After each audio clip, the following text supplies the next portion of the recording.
طبعا انا مش زعلان ان انت خسرت بطوله. انت بطوله ما سافرتش، يعني الاهلي لسه في مصر. بنقول للعيبه شدوا حيلكم ان شاء الله، يمكن السوبر يتعاد ولا حاجه وتسافروا ان شاء الله المملكه العربيه السعوديه وتبقوا موجودين هناك وتشرفوا ملعب المملكه ارينا. ان شاء الله نشوفكم هناك ونشوفكم في الملعب ونشوفكم تقدموا مباراه كويسه باذن الله. فاحنا مش هنتكلم عن المباراه ولا هنتكلم على حاجه قد ما هنتكلم. انت متخيل يا كابتن يا اهلاوي او يا زملكاوي؟ يعني حتى انا مش بخاطب بقى الاهلاوي دلوقتي، خلاص انا دلوقتي مجردين. انت متخيل ده هيجيب لهم السوبر؟ انت متخيل ده يا معلم؟ ناصر منسي المنسي ده يا جماعه، ده اللي جاب لهم السوبر. انا مش زعلان ان انا خسرت، انا مش زعلان ان ادائي وحش، انا مش زعلان ان انا ما رحتش السعوديه. انا كل اللي مزعلني ان انا انهي الماتش بان ده يجيب فيها جول. انا كل اللي مزعلني ان انا اشوف لاعب زي ناصر منسي هو مش موجود، هو بني ادم وعلى راسنا ولاعب كوره، وارد انه يبقى عنده توفيق والكلام ده. ممكن اي لاعب، ممكن تلاقي مدافع نزل حط جون عادي مفيش مشكله. هنتكلم كتير النهارده قوي على الرعب اللي حصل والشيء الطبيعي اللي حصل في المباراه بفوز الزمالك، ولكن قبل ما نتكلم احنا بس عايزين يا جدعان، ناصر منسي هو اللي خد البطوله منا. ناصر منسي حط جون اقسم بالله العظيم. انا يعني ده مقاطع، شوف القطعه، رونالدو الظاهره يا اخواتي وهو بس اقرع. يعني رونالدو الظاهره بس مركب بوستيجه، عمال هو مش عارف، هو شعره زي عمي زمان، شعره كان جاي كده وبيجيب الحبه اللي هنا. فده انا هلك الماتش. طيب جوميز، قبل ما تتكلم في اي حاجه، شابول جوميز، شابول لعيبه الزمالك، شابول النادي اللي عليه اقساط، شابول اللي عنده اقساط، الف تحيه ليك. شابو يا نادي بيتعامل مع اللاعب على انه كمبياله. نادي عنده اقساط، نادي عنده مشاكل، نادي عنده ايقاف قيد، نادي عنده حسام عبد المجيد متيب، نادي عنده محمد عواد جاب لهم بطوله، نادي عنده ناحيه الشمال لاعب اسمه بنطايك اول مره يلعب مع فرقه الزمالك. عندهم لاعب عمر جابر، يعني عمر جابر ده انا اخر ماتش فاكره له ماتش 3-3 تقريبا. عمر جابر اللي كان لما راح بيراميدز رماه. انت عارف ان نص الفرقه دي اصلا مرميه؟ يعني ايه نص الفرقه دي مرميه اللي خسرتك؟ انا مش فاهم. ده احنا لسه جايين للعيبه الاهلي بس. الفرقه دي دونجا مرمي من بيراميدز، عبد الله السعيد مرمي، عبد الله السعيد 40 سنه. تخيل بيلعبني بلاعب عنده 40 سنه في الملعب، يعني ممكن يكون بيلعب 10. بيلعبني بعبد الله السعيد 40 سنه، بيلعبني بناصر ماهر اللي انا راميه، بيلعبني بمصطفى شلبي، يعني واحد كان هم بيعاملينه ترول انه حالق شعر باطه بليزر، بيلعبني بالجزيري، بيلعبني بزيزو، يعني زيزو يمكن زيزو اللي هو فيه الرمق شويه. رجاله قصاد بقى لعيبه. انا ما فهمتش اي حاجه طول المباراه غير ان رامي ربيعه كويس. اركن رامي ربيعه على جنب، انا عايز افهم حاجه واحده بس. مش عايز اقول كلام بصوت عالي ان انا هنا، وانا لو شتمت مش هيفهموني، مش هيفهموني في المغرب، فاهم؟ انا عايز اعرف ده ميتين ايه. ده ايه؟ انا ما بلومش الا كولر اللي دماغه كلها. انا خلاص هي في سيستم عملناه مع كل فرق افريقيا، كل فرق افريقيا هلاهيل، وانا الفريق اللي بصرف مش مليارات.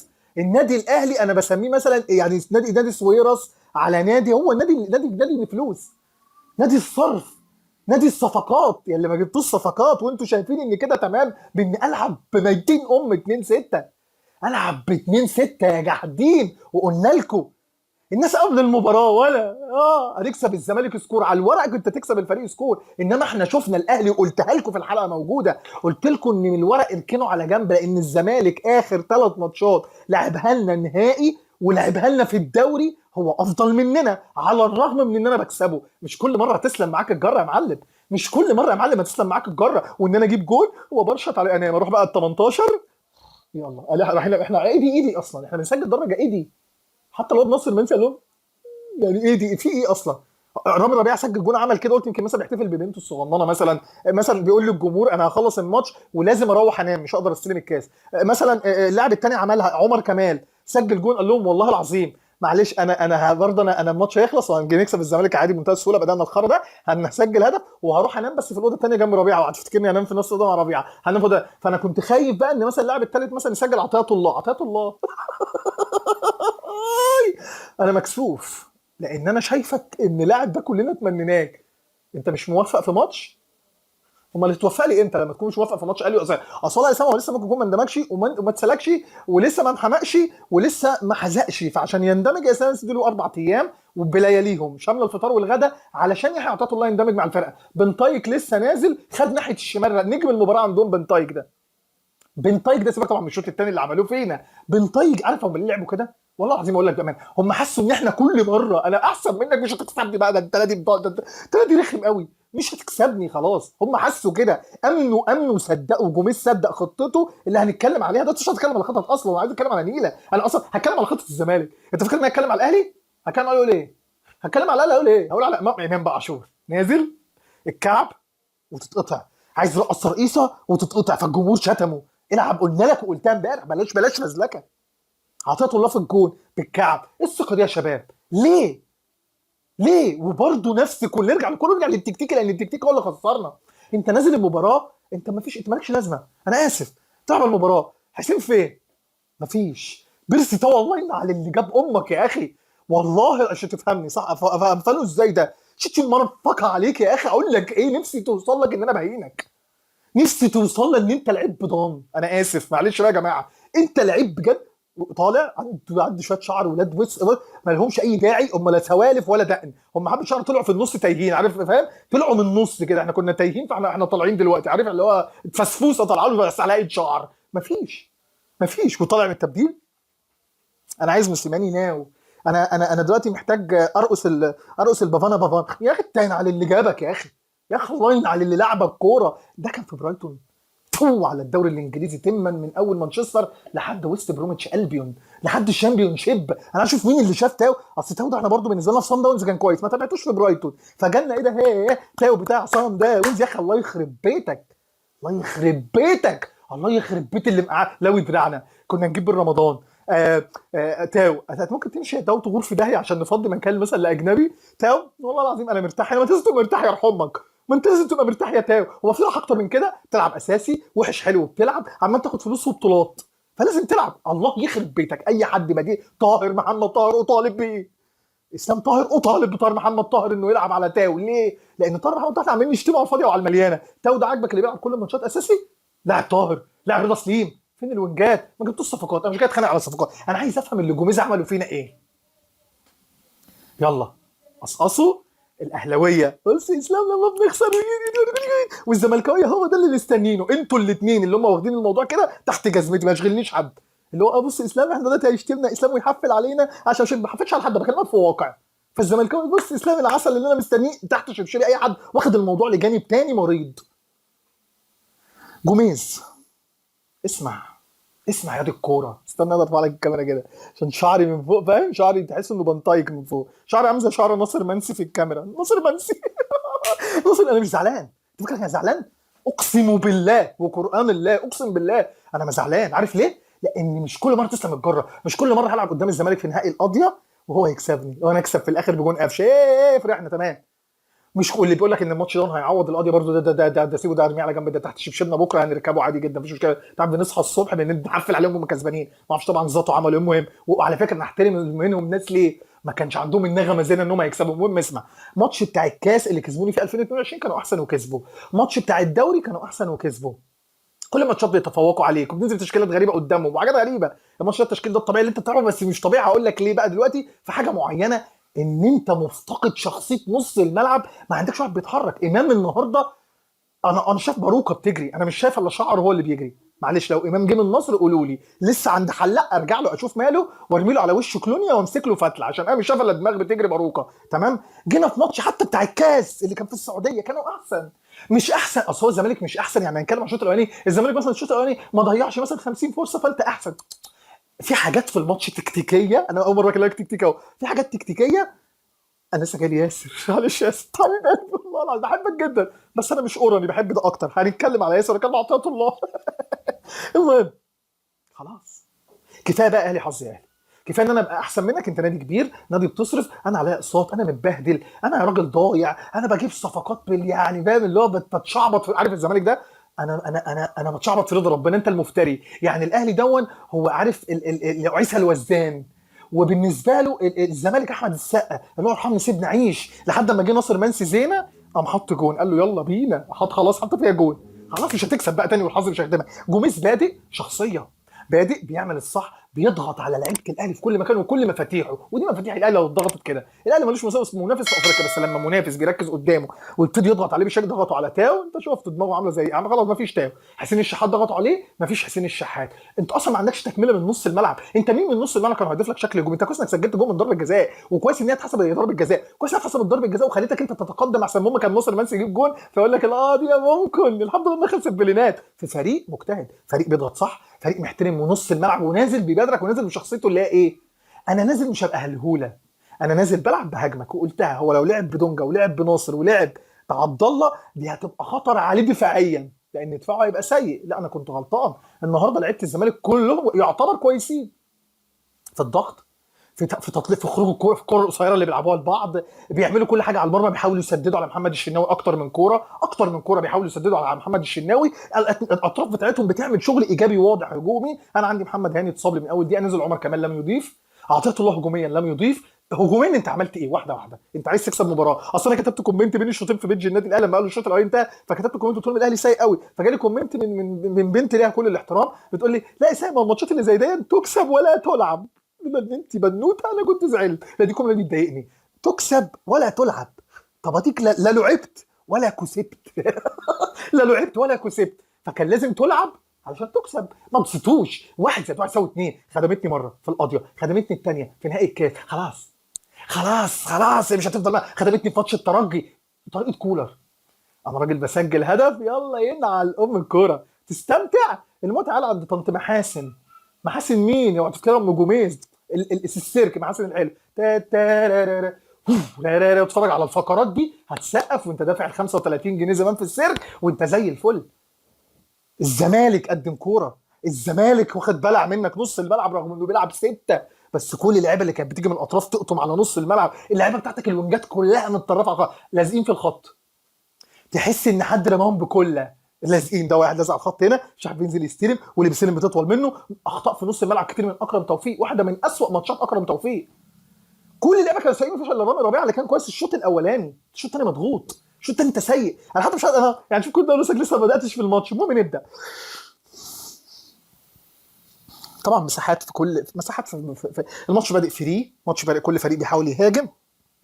النادي الاهلي رغم انه حاطط 2-6 بس شايف في 2 ورا، او ورا محمد هاني ورا عطيه الله في مساحات، يقطع منها مره بن طايك، يقطع منها مصطفى شلبي، يقطع منها زيزو، ما عملتش الخطوره عليك، بس كان في مساحات واضحه وباينه جدا. الدقيقه الثامنه كتبت الزمالك اجرأ اللي ماسك كوره في نص الملعب، وطبيعي يستحوذ لان قلت لكم عندهم اثنين بيلعبوا كوره، عبد الله وناصر لو بداوا اثنين بيلعبوا كوره مع زيزو ومصطفى شلبي اكيد الامور هتبقى اسهل في الاستحواذ على الاقل. في الاستحواذ على الاقل هيبقى اسهل من ان انت عندك ثلاثه في نص الملعب، واحد المفروض تعتمد عليه هجوميا زي الخرا، وقلتها ما تلعبش امام تعتمد عليه انه 10، امام تعتمد عليه انه 8، اللاعب اللي بيضغط بشكل كويس ويفيد لك بدور هجومي. لازم تلعب بسته و8 و10 في ماتشات معينه، انت مجبر انك تلعب كده، ما ده الطبيعي يا جدعان. رقم 8 يضغط الستتين دي بشوفها فاشله، احنا عارفين ان دي كانت تشكيله 2 6 دي فاشله، تخلي الفريق قدامك ياخد عليك السيطره والاستحواذ، وظهرت وشوف الحلقه اللي لسه كنا منزلينها. فالزمالك اجرأ وعمل واحده لناصر ماهر سددها كده على مرمى محمد الشناوي. ربع ساعه الاهلي مش بخير، وكتبت كلمه ما ينفعش اقولها كالعاده، امام مش في الماتش. امام ولا ماتش الزمالك عمله كويس، حتى ماتش الكاس اللي انتوا فاكرين ان هو كويس ما كانش كويس. لو انت فاكر ان امام كان كويس عشان جاب جون، يعني قفشه اللي كان كويس اما نزل قلب لك المباراه باسيست وجون. ايه ما تقتنعش بغير كده. امام في ماتشات الزمالك العميل رقم 106، ما نفهمش ده. انت زملكاوي لسه بجد؟ انت زملكاوي هم عاملين دخله حاطين صوره امام. انت يا امام انت مش، انا مش فاهم، انا لسه افهمك. ربع ساعه الاهلي مش موجود، مفيش حاجه، مفيش خطوره، مفيش كوره، ما تضغطش، كل حاجه غلط، مس باص بنستلم غلط، حتى مفيش طلوع بالكوره. هتطلع بالكوره ازاي من نص الملعب؟ اقنعني مين اللي في نص الملعب هيعمل لك ده، ان هو ياخد الكوره ويعدي ويقف ويتقل ويبص ولاعيبه تنزل له؟ مفيش حد بينزل لحد. اقسم بالله لعبنا 4-3-3 في حته، وثلاثه في نص الملعب في الدمام، والثلاثه اللي في الهجوم في جده، كل واحد فيهم في وادي، مفيش ربط، يعني مفيش خط. اقول ايه؟ ان الخط ده هو كان كويس مع الدفاع، كان كويس مع الهجوم والله، ودافعنا بشكل كويس، دافعنا وحش والله العظيم. النص الملعب كان كويس قوي، بس احنا مفيش فرص. الفرصه الوحيده اللي هي جت من وسام ابو علي، الفاول اللي لعب وسام ابو علي، لعب فاول حطها لصدام محمد عواد، اللي الناس برضه اتريقت عليه واتريقنا على عواد، والصبح مش هيلعب عواد في ضربات الجزاء. انا عارف انه هيشيل واحده. الشناوي شوف الطول ده كله، شوف سبحان الله برضه غريبه في ضربات الجزاء، يعني محمد عواد ده قد كده، والشناوي ده دراعه، عارف الشناوي ده لو قابلني في الشارع لو كلني قلم انا ممكن رقبتي اصلا الناس تفضل عامله كده واصد زيه كده ما اشوفش الكوره، وكل الكور راح معاها وما تفهمش في ايه، مش عارف يجيبها، حتى الجون اللي دخل فيه. طب اعمل برجلك، افرد رجلك، انت هتنام هتجيبها يعني. لسه ما نيجي للجون، نص ساعه، عدت نص ساعه لا وجود للاهلي، 11 لاعب 11 خشبه الا رامي ربيعه. انا ده اللي شفته، واخطاء في نص الملعب تاريخيه. الدقيقه 26 يتصاب محمد هاني ويطلع وفرحنا، يلا يلا محمد، يلا اركن يا محمد، مصاب يلا حبيبي توكل على الله، يلا ربنا يكعب الزعل، فاهم؟ اللي هو عارف اللي هو ما تاثرتش، عارف انت ما فيش تاثير.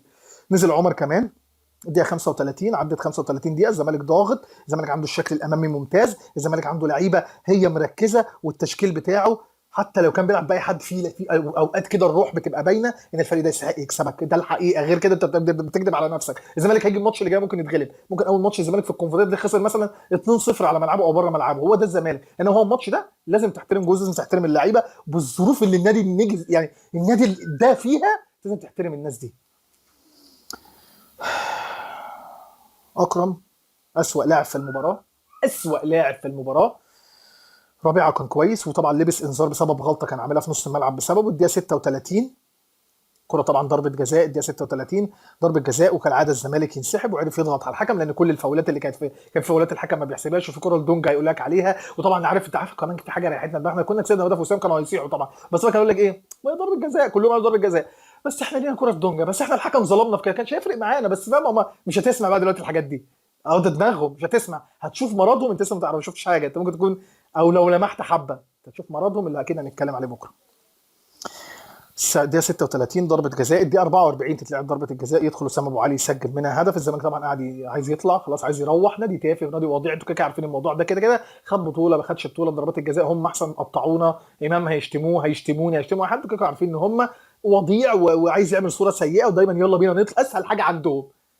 والله العظيم ان قلتها لك، انا بقول ان انتوا حلوين اهو، بس انتوا لازم زي ما اكيد انت لازم تقول اسلام صح، انت كلامك عني صح والله اسلام، احنا كنا حلوين برافو عليك شابوه، بس لازم تعرف ان انت ناديك، مش انت كشخص كبني ادم، ناديك نادي وضيع، ناديك نادي تافه، ناديك نادي مهما عمل ومهما خد دوري ابطال عادي يعني، انا احترامنا يعني في انديه كتير صغيره بتاخد دوري ابطال عادي يعني، عادي انديه ممكن تكون صن داونز مع دوري ابطال ويقولوا عليه نادي جامد، انت معاك 5 دوري ابطال بس تافه ووضيع، نادي جاب ضربه جزاء يلا نمشي، يلا يلا يلا زيزو. عشان كده انتوا مهما عملتوا اسطوره هتفضلوا بالوضع ده ليه؟ عشان الحركات دي، يلا نمشي يا عم، روح اضرب الحكم اديله بنيه في عينه مثلا، بطل بقى قصه الانسحاب التافهه دي بقى، اكبره هذا اصلا تكبر ايه، ده هم بيعملوها من التسعينات، التسعينات مره بتاعت ايمن عبد العزيز، ومره قبليها بتاعت الحكم سعيد 96 و99، يلا ناخد اللعيبه ونطلع زي التافهين، اما اصلا مش هنلعبه، الاهلي بننسحب قدامه مرتين وعلى الكوبري بنعمل، دلوقتي يلا نطلع، وعلى طول كده الحاجات الوضيعه دي. الدقيقه 85 الدقيقه 45 من نهايه الشوط، الطلوع بالكوره بقى يا جماعه هعتبر ان كولر سيء، احنا هو برضه مش هلوم اللاعب ليه؟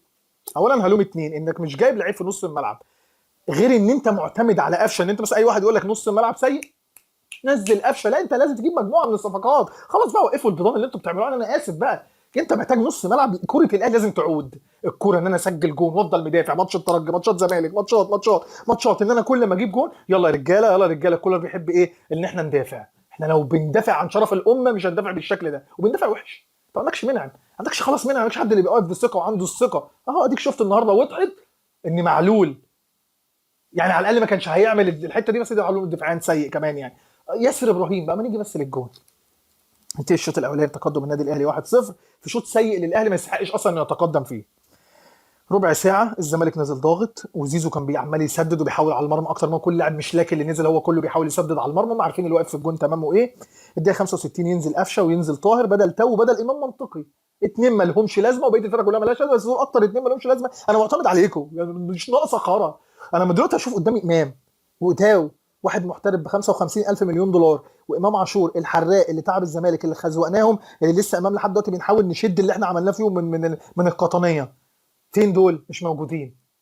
بن طايك اول ماتش سوبر، عبد الله جدي 40 سنه، ودي عرفوا ايه ده، مش هتكسب انت مش عايز، هم عايزين يقولوا الاخر احنا هنكسبك الماتش ده، مش هاخد الدوري هخسر من انت مش هتاخد البطوله دي.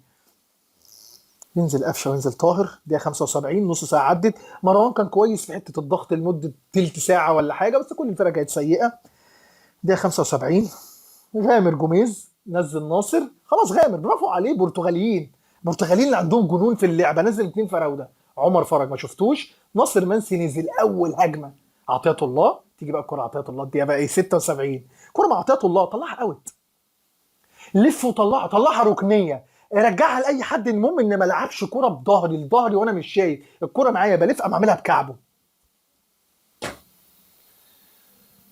شغل ابن يعني. انت ما انت انا نفسي انت تكون حاضر معايا الماتش، انت هتنبسط قوي لانك هتشوفني الماتش هحلله من غير ما اتفرج على محلل وانا قاعد. عملت كميه بقى حاجات مالهاش علاقه بالتحليل، الحاجات اللي مش هتوديني مع ابراهيم فايق. ها شتيمه على سب على مناخيري، كل اعضائي اشتغلت. انا عايز اقول لك كنت قاعد اعضائي كلها شغاله وعطيت الله والكره رايحه، حتى لو ما كانتش كانت جون. سيبك بقى عمر جابر. انا زعلان والله، زعلان ان اخسر وان الاقي ان عمر جابر هم اللي رجعوهم من الطياره. عمر جابر وناصر منسي. عمر جابر يرفع عرضيه ممتازه ما بشوفهاش من محمد هاني. لعب 320 مباراه. الله يخرب بيت اللي مخليكم في الاهلي، الله يخرب بيت الجو الايه. اصل الاهلي عنده حته كده اللي هي ايه، لا ده منضبط واخلاق وما بيعملش مشاكل، فانت قماشه النادي الاهلي. الله يخرب. تترفع عرضيه خلاص مفيش حد وراه. ياسر ابراهيم، انت عملت لي انفولو وانت كنت حبيبي وانت اللي عامل لي فولو، انا ما بعملش لحد فولوهات احتراما لان انا في بيني وبينك كان كلام. مش هحط عليك، مش هحط عليك يا دولي.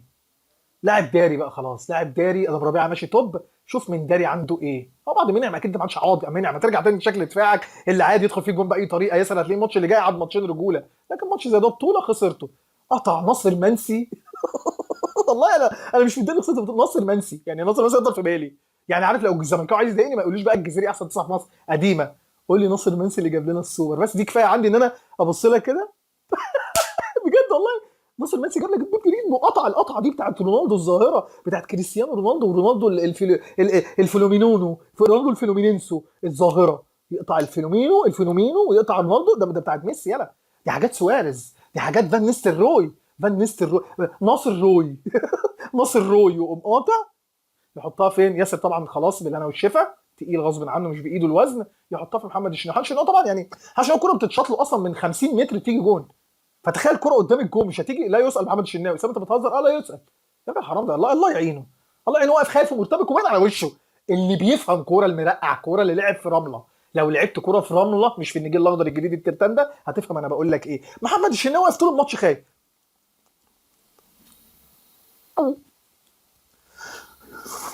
في ايه ياض؟ ايه العرق ده؟ لو انت عندك امتحان كيمياء، فانا بقول لك شركه كده مش فارق معايا. انت كده انت عودت يعني. انت بالنسبه لي حارس متوسط، واقسم بالله انت ما تفرق عن اي حارس في مصر حاجه، ودي الحقيقه. اللي يقول غير كده كذاب. في ناس هتزعل مني من حلقه النهارده، دي الحقيقه اللي بقولها دايما عن الشناوي. اقسم بالله ما بعترفش ليه اصلا ان هو ده الحارس اللي هو وفي ضربات الجزاء بيكسبني. طب ما كسبنيش ليه؟ ده راح مع كل الكور مش عارف يمسك واحده ليه؟ ليه؟ يا بتنط فيه نطه، في حاجه غلط. في الاخر ناصر ماسك كمان حط له في النص. الجون طبعا يجي تعادل للزمالك، وبرافو للزمالك. ليه بقى؟ ان هو انا مش بس ان انا جايب فيك يا اسلام يا مهدي التعادل وهضايقك، ولا هرجع واخش ضربات جزاء. انا عايز اكسب.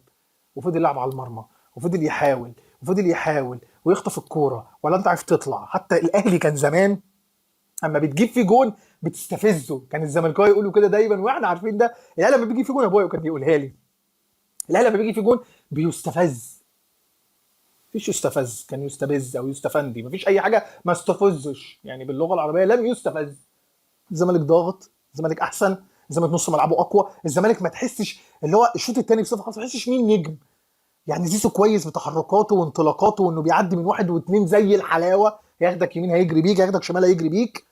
والناحيه الثانيه اشوف مش لاكي اللي لسه نازل، ولا اللاعب اللي اسمه بن طايق، ولا دونجا اللي عمال يقطع كل كره بلعب كويس، ولا عبد الله اللي بيمشي هو وناصر الكره ومخدين الاستحواذ، ولا الدفاع اللي بيضغط بشكل كويس. في لعيبه واقفه. يا عم احنا معانا دوري يا عم، صباح الفل. مش كسبناك بيراميدز؟ كسبناك الترجي؟ انت عايز ايه؟ انت عايز ايه؟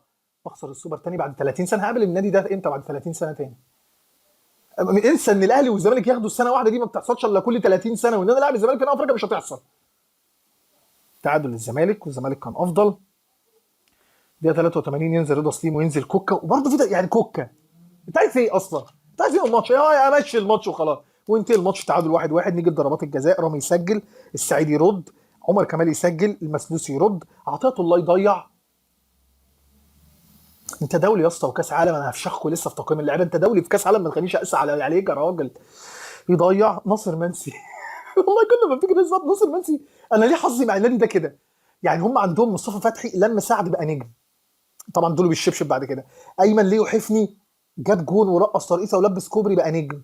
الواد شيكابالا بيجيب فيها جوان شيكاباليه بقى نجم. كويس إن شيكابالا ما نزلش، هو وشه نحس عليه. ها، الواد اسمه ايه ده اهو دلوقتي ده جاب جون، الواد ده ناصر هيبقى النجم عندهم. هم عندهم كده. الماتش الجزيري جاب فيها جونين وما جابش حاجه بعدين. امال انا ليه حظ العيال دي عليا؟ العيال دي ليه حظها عليا اللي يبقوا منسيين ومش موجودين فجاه بيظهروا على ليه؟ وبقينا فينا عيب سيء. بقينا ننزل ماتشات الزمالك ما عندناش الثقه القديمه، حتى لو بتكسبهم، حتى لو تنزل تكسبهم سكور ما يبقاش عندك ثقه زمان. ثقه ان انا نازل اكسب، ثقه ان انت مش هتعمل حاجه. ماتشات الدوري انك تكسب 3 4 ده شيء عادي في الدوري، انما الماتشات اللي ببطوله هي اللي المفروض ما تفرطش فيها، هي اللي المفروض ما تخسرهاش من الزمالك. وبقينا مؤخرا زي ما بقول لك بتلعب قدام الزمالك بتبقى سيء قوي وبتكسب بالصدف، سواء في القضيه او سواء في الماتش بتاع الكاس اللي برضه بقول لك كنا وحشين. يدخل طاهر يسجل، ويدخل حسام عبد المجيد يسجل، وبعد كده يدخل وسام ابو علي يضيع. تيجي تقييم اللعيبه، انا رايح فين؟ الحق ده انا ماشي، انا لسه كنت لسه تعالى تقييم اللعيبه. شناوي في حراسه المرمى، انا ما بحبكش خالص سبحان الله يا اخي من زمان. لا بحب شخصيتك في الملعب، ولا شايفك كابتن، ولا بحبك كحارس، وبحسك مغرور على الفاضي، وبحسك الله يخرب، يعني في مذيع الله يخرب بيته هو اللي عمل فيك كده. انت مش هقول اسمه، الساده اللي بيحب كل الدنيا، بيحب كل الدنيا. عارف الاهلي خسران هو دلوقتي اكيد بيحتفل لانه بيحب الزمالك، والزمالك لو خسر كان هيحتفل لانه بيحب الاهلي. طب لو الاثنين كانوا اتعادلوا وماتش الفرقتين خدوا الكاس مثلا زي زمان لما الملك فاروق وزع كاس مصر على الفرقتين هيحب الملك فاروق. طب لو الملك فاروق اتعزل هيحب ان هو كمان يتعزل. طب لو الملك فاروق رجع مصر وطلع ان هو عايش اصلا هيروح يحضر الفرح. اي حاجه سيف زاهر هو اللي عمل فينا كده بالشناوي. صفر. صفر ليه يا اسلام؟ والله صفر يا جدع. حتى صفر ليه؟ اقول لك صفر ليه؟ اقول لك عايز تعرف صفر ليه؟ ايه ده؟ عايز تعرف تحليل؟ تعالى. كل كرة بيمسكها تطير منه، كل كرة اللي هو يمسك الكرة يبعد عن عديك ابوك هادي، عارف انت الكرة بيمسكها عمال تخبط في صدره. انت حارس الدولي ده، شفت عواد شاط عليه واحده سم من حسين شحات. عواد اللي بنتريق عليه، مبروك يا دي عواد السوبر والله العظيم، مبروك من قلبي. يلا ما يستحقوش كفايه، انت اتهنت مني كتير، دوسنا على وشك كتير. احنا كنا بنعالج بصلاح محسن حاجه كده زي ناصر منسي وكان اعلى كمان. فانت اتذليت مني كتير يا عواد، مبروك انك جبت لهم بطوله. ناصر منسي احنا مش شايفينك، وحتى مش هقول لك انا اسف ان عمرنا ما جبنا سيرتك اصلا ولا هم. ولا هم. فشابوه للناس اللي عرق خد البطوله، اللي عرق خد البطوله بقى خلاص بقى. ياسر ابراهيم صفر. حبيبي يا ابراهيم، حبيبي يا ياسر، حبيبي انت وتقال لي الناس لغوا الفولو عشان احنا بننتقد اللعيبه، طز فيكم. رامي ربيعه 10 من 10 يا دي رامي والله، وابقى جاحد لو قلت انك مش 10 من 10. انت من نجوم الاهلي، مش هقول لك نجوم المباراه لان بنطاق الزمالك كله لعب ماتش حلو بس بنطاق عندهم كان كويس. لكن انت نجم الاهلي النهارده، انت ما غلطتش غلطه واحده الومك عليها، بالعكس وبتزيد وبتلعب كوره بدماغك. انت كويس ماشي كويس، مش هظلمك. محمد هاني لا تقييم طبعا على وقت اللعب والنص ساعه، حتى الوقت اللعب هو كاتيان فنسيب مش هتفرق يعني. محمد هاني حتى لو كان لعب كنت اقول صفر او مش هتقيمه عشان هو طلع اتصاب. يحيى عطيه الله صفر. اكرم توفيق صفر. مروان عطيه صفر، رغم انه جه بقول لك وقت الشوط الثاني بس صفر طول المباراه. فين الضغط؟ فين ان انتوا باسترجاع الكوره؟ مفيش استرجاع كوره، عمالين تجروا ورا اللعيبه بس. امام عاشور. انت عارف انا مش هتكلم عنك ليه؟ عشان ما يخلونيش احفل عليك، واحفل عليك بقى لما مش عارف ايه هم ياخدوها والكلام ده. ماشي صفر، مش من غير ما احفل عليك، اجلي بعد كده اما تبقى الدنيا اهدى. صفر. واقسم بالله العظيم انا مش قادر، لا انا مش قادر، كنت هسكت ما قدرتش. قصوها يا جماعه بقى خلاص. بص انا مش قادر يا اسطى. انت في الاهلي مش في الزريبه، انت كنت عايش في الزريبه، بيجي عليك وقت بتتش بتتن... عارف بنطايق، انت بيجي عليك وقت بتنطايق، فانت بيجي عليك وقت بنطايق كده ما بتبقاش حلو. وده كنت بتعمله في الزمالك. انت ما اديتنيش لحد دلوقتي اي حاجه من اللي كنت شفتها في الزمالك الا قليل قوي، وماتشات ولقطات. لسه ما خدتش منك. انا عارف انك لعيب سوبر من احسن لعيبه في مصر ويمكن احسنهم. اهو جيت تنحت لي الماتش ده، تركيزك في ايه انا ما اعرفش. مش هدوس عليك اكتر من كده. حسين الشحات صفر. تاو اللي الله يلعن التفو التفو. انت اقول لك ايه؟ بس نفسي اقول فيك حاجه بس حرام انه بجد نفسي ما اشوفكش في النادي. حلمي ما تلعبش، حلمي ما اشوفكش، حلمي ما المحكش، حلم تنتهي قصه تاو معايا لو هيروح مدريد وهيبقى هو فينيسيوس الجي ار 7 تاو، مش عايز اشوفه. لو تاو هيبقى هداف الدوري مع الزمالك وهيجيب فيها 10 تجوان في ماتش، اقسم بالله ما عايزه. لو تاو هيروح صن داونز ويجيب لهم دوري الابطال مني ويكسبني 6 مش 5 في بريتوريا، اقسم بالله ما عايزك. لو هتمشي يعني اقول لك ايه، لو قالوا له يعني مثلا واحد قال لي ممكن يا سام تخلي بين تاو، الحاجه الوحيده بين تاو هو مش بين تاو، هو بين حاجه تانية. لو قالوا لي خلي تاو ونديك رمضان هديه بين رمضان، ونديك زيزو، ونديك ناصر منسي ونديك ناصر، ونديك فيهم هديه شيكابالا كده كانه حته الكريزه، بس خلي تاو عندك ومش عايز منك مرتب، اقسم بالله ما عايز كل دول في مقابل ان ده يمشي. اقسم بالله العظيم لو قالوا لي بكره الصبح بيلينجهام نفسه يجي الاهلي بس مشوا، بس تاو يفضل موجود عشان هو عايز الثنائيه دي، اقول طز بيلينجهام ومشوا تاو. شفت انا اوفر ازاي؟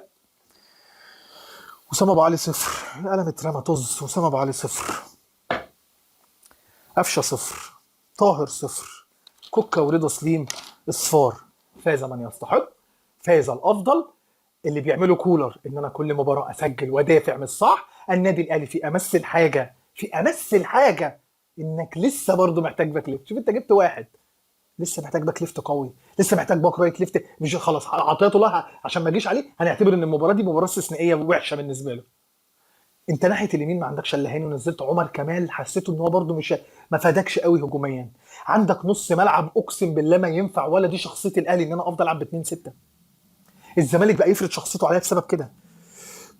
الزمالك فرض شخصيته عليا بسبب نلعب ب 2 6، استحوذ وبقى يباصي وبقى انت ما بتعرفش تطلع بالكوره. باكرم ومروان مش هتعرف تطلع بالكوره، لان اكرم كان بيلعب ناحيه اليمين قلتها لكم بيدافع بس. فاكرم ده انت هيتلعب ويتلعب مروان، لانك بتفتقد اساس الاهلي وبذرته. بذرته يا جحدين يا اللي عاملين فيها مدربين. بذره الاهلي الاستحواذ في نص الملعب وامتلاك الكوره وتوزيع الكره، ولاعب رقم 10 اللي عنده الرؤيه وبيوزع والناس بتنزل تستلم. الاهلي طول ما هو بيلعب ب 2 6 وامام امام بقى بحالات. امام بقى بحالات. انت نص ملعبك بجد انا بشوف انه نص ملعب، حتى الناس بتقول اصله قوي وبيضغط. عمري ما شفت الثلاثه اقوياء مع بعض. يعني عمري ما شفت اكرم ومروان وامام الثلاثه في وقت واحد كويسين. ماتش النهائي تلاقي مثلا امام كويس، ماتش مش عارف تاني تلاقي اكرم اللي كويس، ماتش تاني تلاقي مروان هو اللي كويس. عمرهم الثلاثه بيبقوا كويسين ليه؟ هو ما فيش تناغم. النص الملعب ده مزيكا، واحد بيدافع وثمانيه بيضغط معاه، وفي لاعب رقم 10 بينزل ويوزع وبيعمل لك الزياده، وهو اللي بينزل يستلم عشان يحرك الدنيا. وانجات ما بتتحركش، فرود ما وصلوش كوره، ما لعبناش عرضيه. راجع الماتش وشوف عيب. النادي الاهلي ملوش هجمه، النادي الاهلي مش الا هجمه من فاول. النادي الاهلي ملوش عرضيه في المباراه، عرضيه يعني عطاته الله راح رفع هاتالي.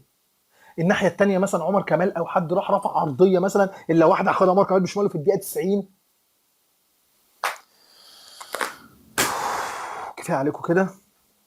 ما بنفرحش بدوري ونقول معلش، ما بنفرحش نقول ببدايه موسم تاني وبنخسر تاني بدايه موسم السوبر. كل ده وان تاريخ بيضيع من ايديكم في ماتش خسرت 1-0 من فريق الجزائري، وكنت انت المفروض كنت تكسبه في اتحاد العاصمه وبدايه موسم وتثبت للناس، وخسرته.